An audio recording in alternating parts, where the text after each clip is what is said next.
those guys who work in the front office, they were good people. But the most important part of the process is the players.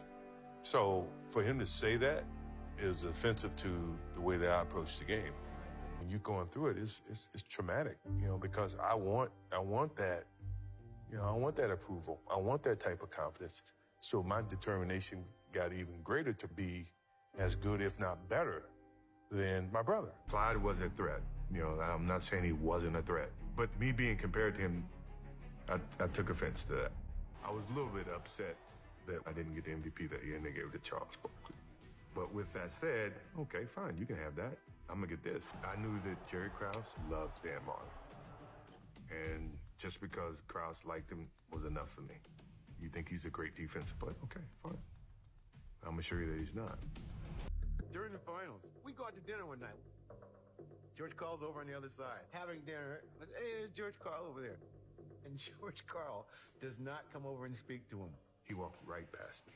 I said, it's a crock of shit. We went to Carolina. We know Dean Smith. I see him in the summer. We play golf. You gonna do this? Okay, fine. That's all I needed. That's all I needed for him to do that. And it became personal with me. I felt like BJ should know better. If you're gonna high five, talk trash, now I had a bone to pick with you. I'm supposed to kill this guy. I'm supposed to dominate this guy. And from that point on, I did. Indiana was probably the toughest outside of Detroit. They were tough. Every time I go in that fucking game and come out, I got a new scratch. It became personal with me. Karl Malone was the most valuable player that year. I'm not saying he wasn't deserving of it. All I'm saying is that fueled the fire in me and said, okay, you think he's the MVP? Okay, fine, no problem. When I was playing baseball, Utah was in town to play the Bulls. They're practicing at the facility. I go over to say hello to John and Karl. And this kid, Brian Russell, comes up to me and said, man, why you quit?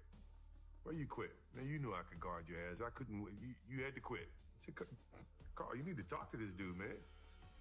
He's just a young rookie. But from that point on, he's been on my list.